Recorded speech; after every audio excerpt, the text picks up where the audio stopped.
Welcome to the Casual Experience. Hello casuals, you're welcome to the Casual Experience Show, a show for MMA enthusiasts where we give you exciting MMA news. And on this episode, we're here for the review of 3-1-15, a banging card that just wrapped up at Montreal in Canada. And I'm with my guy, GOC. Yeah. 3-1-5 in Canada, 10 years after. And JSP still looks fresh. Yeah. You see him? Yes. Doesn't look like he's fought ever. He left at the right time now. He went out without too much damage or anything. Were you happy with that? Yeah. With the card? No, like with the fact that he left when he left GSP.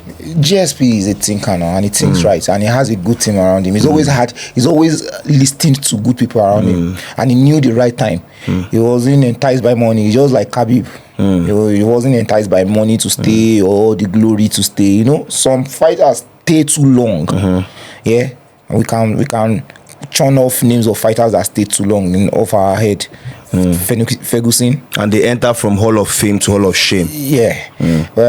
But let's dive into the card. Wow, great card. We have a new king at welterweight. But don't think down is too early. And his name is JDM. I don't understand. That's the highlight of the card. That's about true. The most exciting thing. Okay, so the people that are watching won't like. Let's start on a high crescendo. All right. Yeah. The pride of Perth. Yeah, the pride of and Perth. Now you have we have another Australian champion. Oh, Aussie. Yeah, man. But overall, we watched the fight together. What was your own view? What did you see watching it as a fight fan? Okay, so in as much as I was rooting for JDM, as in particular, to state, you got all your correction right. Yes, you are the king of the week. Yeah, man, come on, give me my. You picked flag. JDM, right? And all observations about his takedown defense, his striking, I told was on point. I told you. So I told you that he has a reverse and it's very special, and that's why in the upcoming fight with Islam, you still see me pick JDM, and that's because when you make a very highly acclaimed grappler look powerless, then you're powerful. Do you see at the last towards the tail end of the 5th round, he's on him full mouth on JDM twice. Yes, Belal. And JDM reversed that position. Yeah, he didn't reverse it. He stood up, right? Okay, he stood up. Yes, okay. But this is it. I want to ask you another question before I go into what I saw. Okay. Did you think Belal, even though his striking was improved, very good. Well, we saw that Canelo hands. He has near Canelo hands. Near Canelo hands. Yes, but did you think that if Belal, as in every round, before they became slippery and wet, if he had at least shot 1 or 2 takedowns, even if he didn't secure it, that he just shot for it or grappled like there was a grappling sequence, do you think it would have? I think the results would be different. Yeah, because I feel so. Despite the fact that we as fans watching it, we're shouting and knew because we knew. Yes. But despite that fact, there was, as the card has been playing out with some indecisive decision, there was something at your back of your head that could, like, these judges could screw this again. Yeah, exactly. And so basically, I think, like you rightly said, I actually concur with what you're saying. It's mixed martial arts. Yeah. You can't just come and say, I'll just have quick off Canelo hands, and you just say you will not grapple. That's your go-to. Yeah. We all know Belal to be a pressure fighter. The takedown, you mix it up, try to show hands, the takedown. What brought you to the dance game? That's how you finish. Not the finish. I mean, that's how you collected the belt from Leon. Yeah. So I think replicating it again, and to me, JDM was expecting it. Yes. So he didn't see it. Takedown defense was on point. Oh, and it helped him enter his flow state very well. Yeah, and that was a mistake Belal made. Strikers like that, once you let them enter into that state, it's difficult to get them out of it. Yeah. The first round, he was tentative, like he didn't know what Belal was going to bring, but he was letting him know that there were tip kicks, or threats of the knee, and he never let him pressure him against the cage. Another thing I noticed was he was very disciplined. His hands were always up. Yes, always up. And when your hands are like this, you don't stand a threat of a das. Check this out. Yeah, but no. But we'll go to a later fight where someone's hand was up. Zahabi and Jose Aldo, his hands were up, and Jose kept ripping to the body. Yeah. But the discipline was right. He was so disciplined. In fact, he didn't differ off any of his game. But in the 4th or 5th round, I heard Belal telling his corner that he's slippery. He's slippery. And in my own head, I'm like, who's slippery? Like JDM is slippery. Like, his corner was telling him, I don't care. Take this man down. And when he came back to the corner, I think he secured a takedown or 2 in the 4th round. When he came back, I was saying he was slippery. But it now made me like, obviously you'll be slippery. You guys have been fighting for 15 minutes. Yes. The best time for you to have tried to early rounds grab hold of him was the first couple of rounds. It's just, I don't know. I think maybe the game plan was feint, like keep the fighter, that's JDM, very relaxed with you striking. Yeah. And actually exposed towards your Canelo hands, okay? Yeah. Then once you've done that, towards just a round, that's round 3, before the championship round, you shoot. Man. But he didn't shoot. JDM kept hitting that guy with massive right hands. And he kept his chin, credit to Belal's chin. Oh, yeah. He took some big The damage was shots. here and on the nose. The one here was the knee. I think it was the knee in the first round that tore him open. The knee. But the right punches kept hitting him on the nose, kept hitting him, and he kept. And did you notice another thing? Yeah, what was that? JDM's forte is body shots, and he never threw one. That's true. He threw maybe one barely or 2. True. Yeah. It was more. The story was more of the knees, the overright hands, the striking, so just and the counter strike, the fluidity in the counter strike. He throws and the combinations. Then keeps his hand again back. Yeah. Oh man, Belal has improved in the striking. Oh yes. For a fight of that caliber and a striker of that caliber that they are fighting, like Gilbert Burns took JDM down 7 times. Yes. And would you say Belal is a better grappler or wrestler than Gilbert? I feel he is. Yes. Yeah. So what I mean, two different disciplines. This BJJ. This is sambo wrestling. For the love of fights that I as a fan always want to choose my favorite. This was the very one time in my life that I actually wanted Belal to win. Yeah. It was the one time I was rooting for him. Yeah. Not for anything, not because I actually like him over so much, but because we fight we wanted to see. Yeah. The fights we want to see is Islam and Topuria. So I feel Belal just robbed us of talking that. about that, I just want to ask you a question before we go there. Right now, after watching this, who do you consider as the best boxer in UFC? I want you to just think about it. I want you to become looking at it now. There is always, when we are watching fights, there is always a recency bias. Recency bias. Just finished watching JDM now. Yes. If I say JDM, you would agree with me. They robbed us. They didn't even let JDM settle. They didn't even let him smell the flower, the rose of his belt. They've already pushed Islam to his face. Okay, this is it. To whom much is given, much is expected. You can't be chased by a dog and run at the same pace a person who is being chased by a lion is running at. I'm coming. All right. So the person who's running who is being chased by a lion will run at the faster pace, right? Oh, at the pinnacle of 170 is hugely competitive. Yeah. There's Birdie. There's Ingari. There's an Islam. Yeah. The winner of Buckley and Kamaru. Islam is not even in the list. Islam is not in their list. He's not in their list, but because it's the pound for pound, and he was promised. Yes, that's what I'm saying. If you are bringing the Islam in here, is an anomaly outside in the welterweight. Yeah. Outside the other ranked fighters. Yeah. In fact, can't you see that nobody's debating it? Yes. Even in the welterweight, even a guy that just did the backup, is not saying anything. Yes. Because everyone. It's not that we know that Islam deserves it. We just know that he's pound for pound, and they will give him what he wants right now. Yeah, he's JDM was still in the octagon when he tweeted. I hope you know. Really? You didn't see Islam's tweet. I saw it. It's time for us. It's time to be double champ. Inshallah, yeah. It's time to be double champ. But don't you think that, to me, this is the beginning of Islam's career? Now, the question I want to ask is, when Volk and Islam fought, Volk was able to hurt him. Volk is a smaller guy. Yeah. Islam is a big lightweight, right? Yeah. But he's not going to be bigger than JDM in that Thank room. you. I don't think that's he's what I going want to be to bigger see. than JDM. JDM stands at 5'11". But everything Belal does, Islam does it way, way better. More advanced. Yeah. Now, do you think Islam will be able to take down JDM or even be able to impose? It's not like his fighting game is like 100% grappling game like Khabib. Yeah. He will throw some hands, obviously. Exactly. Aren't you seeing JDM having a chance here? And his hands are good. Oh, why? Of course. Okay, so now this is it. Shout out to what's his name? Belal. Do you know, to me, I saw Belal striking in last night's match as the best. Yes, those the striking was that's the best.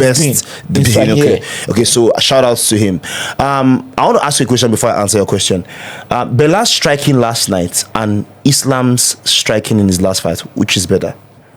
Islam's last fight was against a boxer, so a very good boxer. In Dustin Poirier. Yeah. Islam, Belal, it's just like when wrestlers start having a taste of how it feels to strike. They just always want to go off their game. Okay. Belal's striking is what I saw yesterday was hot Crips. Crips. Like, amazing. I loved it. Now, this is it.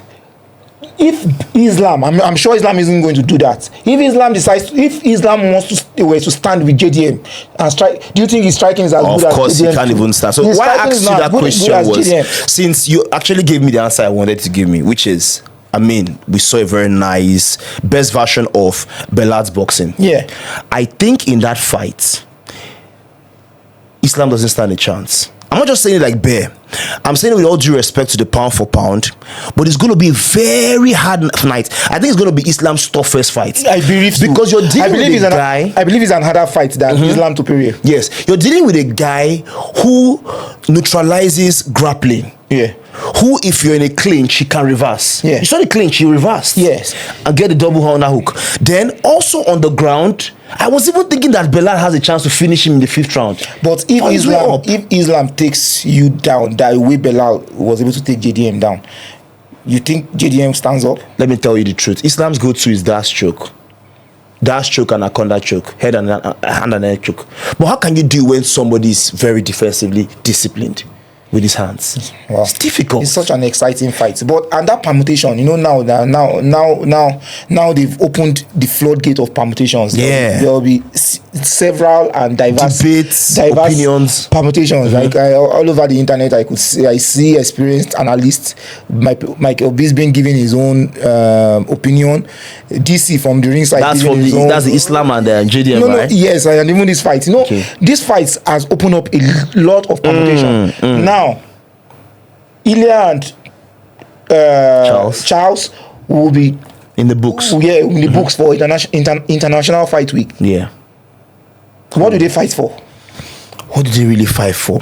Okay, so that fight has all to do with the decision that is being made with the UFC and Islam. But Islam isn't going to vacate. That's it. Because if it vacates, it can't be a double champ. Okay, so if you're not vacating, then Topuria and what's his name, Charles are fighting for interim title. Is what I feel too. The UFC might just want to put up an interim. How about the BMF? Who's with the BMF? Okay, always with the BMF. Yeah, okay. They're fighting. Him and Poirier are fighting for it again. Okay, Poirier fighting. How do you see that fight? Not Poirier's fight. It's Topuria and Charles. Topuria beats him. Not easy, but Topuria beats. In fact, Topuria knocks out Charles. I'm saying it. When last was Charles knocked out? Well, he will be knocked out in this next fight, and wow, just like that. Let me ask you, Topuria's ground game and Charles's ground game, who's better?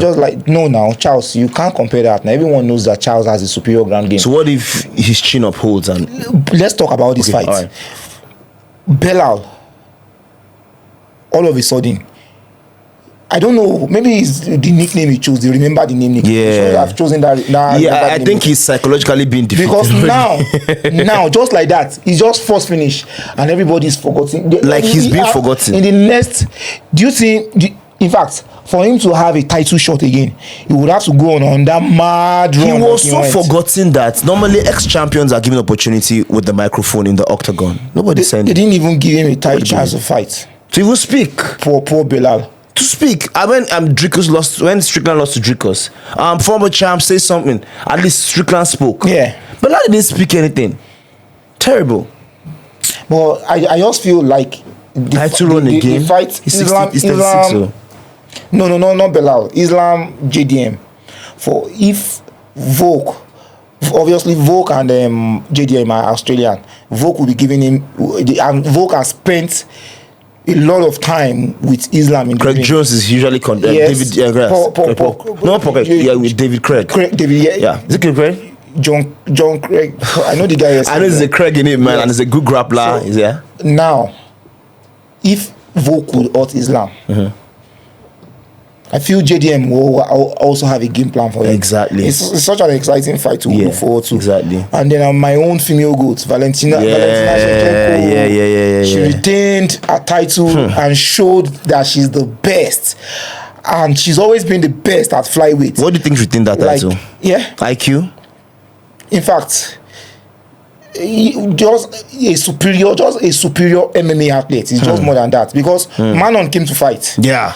Beast that she is. In the first round, I felt she was somewhat discouraged when her nose got broken in that first round. No, her nose got broken. It was in the first round, yes. The nose started leaking, and you could sense some discouragement in her. Yeah. And that's why she started grappling so hard in the second and third round. And she was standing up straight. The next thing in round 2, she now started tilting. She looked bigger than Valentina. In fact, she's bigger. It was bigger than Valentina in the ring. Took her down how many times? Twice. I felt one of her game plan was just to get hold of her and wear her with relentless weight. Ragdoll her. Yes. Yeah. But that's where you saw the pacing, the timing, the movement of Valentina. Exactly. And yesterday makes it a 13th title fight. It ain't easy, bro. It ain't easy. Title fight. It's not easy. It's not easy. Like she just when you're looking out for a real life martial, like the way we watch documentary. The way we watch Bruce Lee and Jackie Chan in film. When you're looking for a real life figure of a martial artist, female martial artist. Martial artist. Exactly. She's the right person to it. Sacrifice her love life. Guns. Oh yeah, she does. She has amazing judo, amazing Muay Thai. Trains in the woods. She speaks 6 languages. Oh yes, she's that vast and that knowledgeable. She's just an all-round in-depth student of the game. Yeah, she's just an all-round OG. And for Manon, I don't think she should be discouraged. She gave a good effort of herself, right? She's 12-2 now. Yeah, and then she's always going to come back. And that fight, that's our OG. Jose Aldo, Jose Aldo retires. And the guy who speaks who's bilingual, the Canadian who's bilingual. Yeah, Zahabi. Yeah, it's good French, good English. The brother of Faraz. Yeah. Faraz Arabi. That guy showed me heart, man. The renowned coach. And yes, but in I want to ask you a question. The third round, who suffered more damage? When it's Jose. Who had more damage in the third round? It's Jose Aldo. Yeah, I know you were thinking because I was saying the thing is that he opened up his forehead. Like with the elbows. Yeah, when he mounted him. Yes. Yeah, that's why it was. Man. Anyway, Jose, for all his accreditation in the ring, he's been fighting for a long time. And I feel he just still has the will to fight, but his body has just given up. He's 36, right? 38. Oh yes. She's already 38. Yes, he's been fighting like for God knows when. I think for 10 years he held the belt for 10 years. Yes, now times. He now fought. He fought McGregor. The McGregor he fought years ago has even stopped fighting. And he's still fighting. Yeah. And the third round, I felt that moment when he rocked Zahabi. He exhausted himself. Yeah. And you see when he gassed himself out, he looked at you. It was such an iconic figure. He looked at the time and he saw it was 3 minutes and he was like, oh wow, I still have 3 minutes off. And Zahabi just went on him. Took him down. And another thing, in the main event, there is a particular image with the 5th round when it was like 10 seconds. Yeah. Do you see how JDM put his hand down and just walked forward towards Belal? You know that guy. Amazing. Iconic. But Belal says before the fight, he's been saying he wasn't going to leave Montreal without the belt. But he has actually left without the belt. Are you sure he's not going to be living in Montreal? Okay, but talking about where he's going to be living, I think he's going to be living right now in 185. He moves up. Belal. If I'm his coach, I tell him move up. You're big.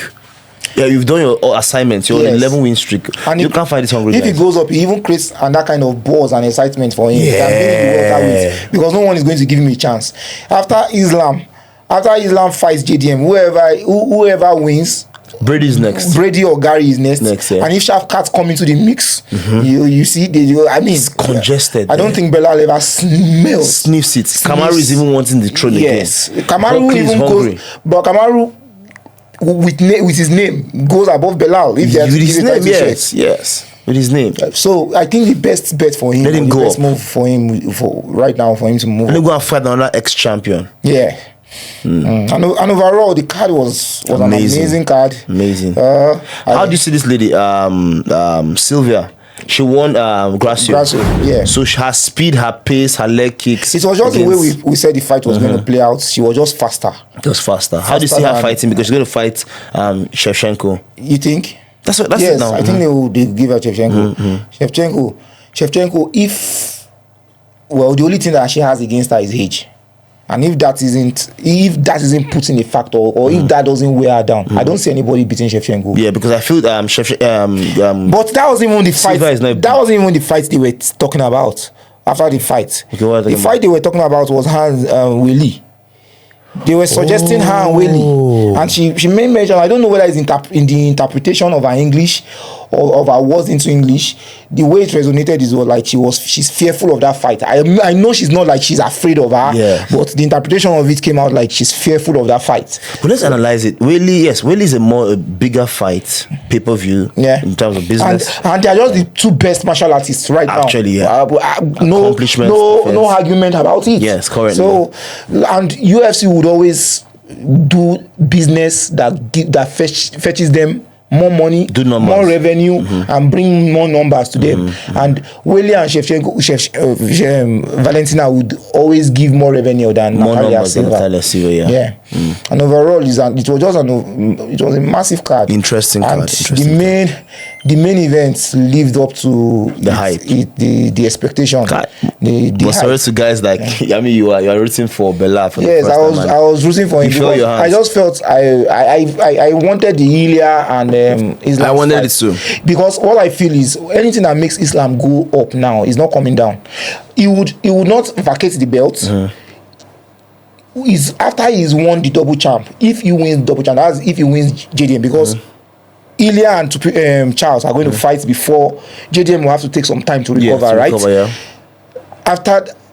After they fought for the interim belt, and you have a champion, and Islam fights JDM, that's when he vacates the lightweight. I don't see Islam coming down to lightweight again. It's a rough cut for him. I don't know how he makes it. I don't know how he makes that lightweight. Because he walks naturally at 200 pounds. Like Islam, Joe Rogan said the day he saw, when he met, he was like, saw Islam out of camp. It was like, dude, how do you make that weight? 155? Like it's just that massive. I want to ask you a question. A very flourishing, successful Topuria at 155. Do you see him climbing up to 170? No, come on. He's doing too much. Think about it. He's doing too much. Topuria won't move to 170. He likes himself. He won't. The UFC. He will be big enough in name. Like he's going to be a bigger star now when he Conor did it. 170 title. I mean, come on. Conor did it. Conor had given a lot to the UFC. Okay. Like there's no why have a one star when you can actually have two dominant stars in their different realms. Yeah. Islam, like the era of a JSP and a Khabib. In fact, Islam can make 185. Islam will make 185 comfortably and fight in 185 comfortably than Ilya fighting in 170 comfortably. I get you. I agree with you. Ilya is not going to be the biggest in 155. You know, actually. I mean, if you line up the 155, he's even 5'6".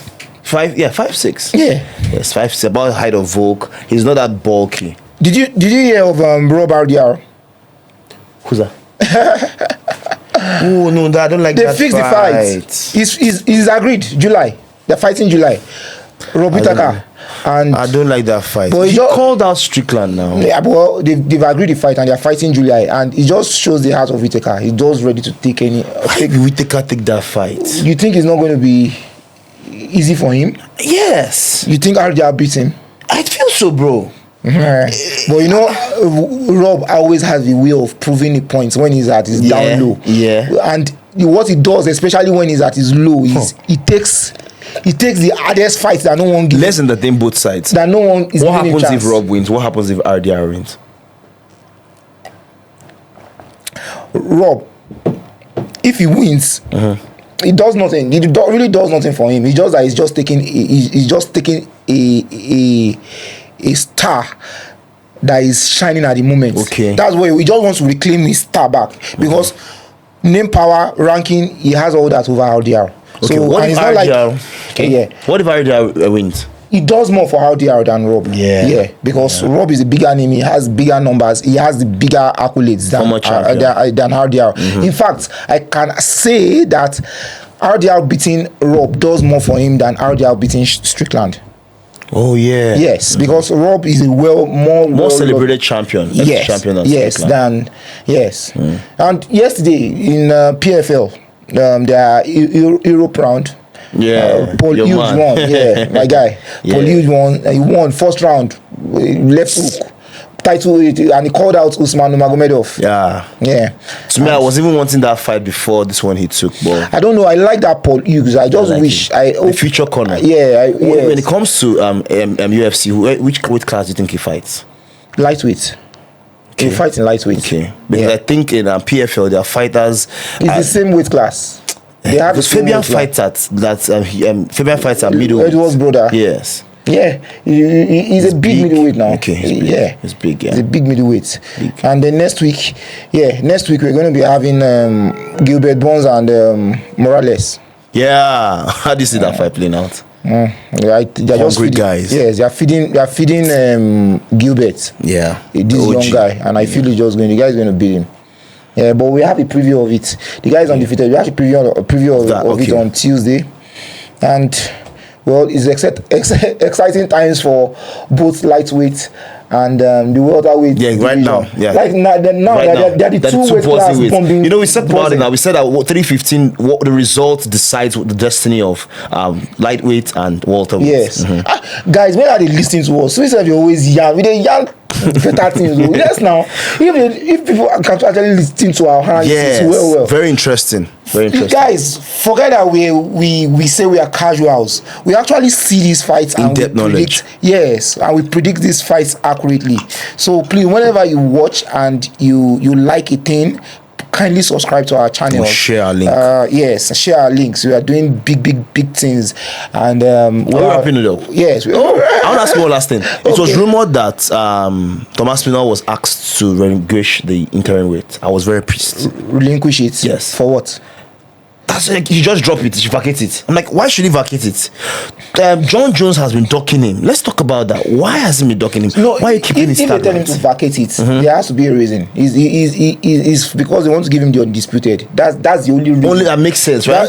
That's the only viable reason. Like, why? You know, the UFC are dumb. They don't make dumb decisions. Okay. So if there's a rumor, he's going to do that. The only reason is because he's going to be fighting for the undefeated. The big boys. You want to party with the big boys. I mean, John Jones has held that division for being mute for a while. Let him just, keep it rolling. Yeah. But for now, welterweight and lightweight is the weight class that are buzzing. Hottest. This is featherweight though. I can't. It used to be featherweight. Yeah, it used to be featherweight now, but like now it's like that is lightweight and it used to be between featherweight and lightweight. Then it swung to welterweight again. Yes. Came back. Then there was a time it was buzzing at light heavyweight. Yeah, light heavyweight. Yes, Pereira was just but now, headlining everything. And did you see the tweets that Pereira put out that he now said they hacked his account, and everybody DCOS was saying they didn't hack his account. Visibility was saying he didn't hack his account. He was frustrated. I think I think they promised him the rematch of Ankalaev or something, and maybe the UFC are deciding to go on that way. No, they shouldn't go on that way. He deserves it. And out of frustration, he just laid out a tweet. Hours later, he deleted the tweet and said he hacked his account. To draw attention to the boss, to the people that Pereira Poatan is still alive. Yes. Yeah. And guys, it's such an exciting time for us in the MMA scene. When, as we said, please kindly subscribe to our channels and just like, subscribe, follow, share. Fight is life. Life is fight. Two things I always tell you is either you're actually afraid of the fight or you're being feared by the fight. It's the casual experience. Please don't go anywhere. Don't touch that dial. Leave a comment. And it's a wrap, yo. Yeah. Welcome to the casual experience.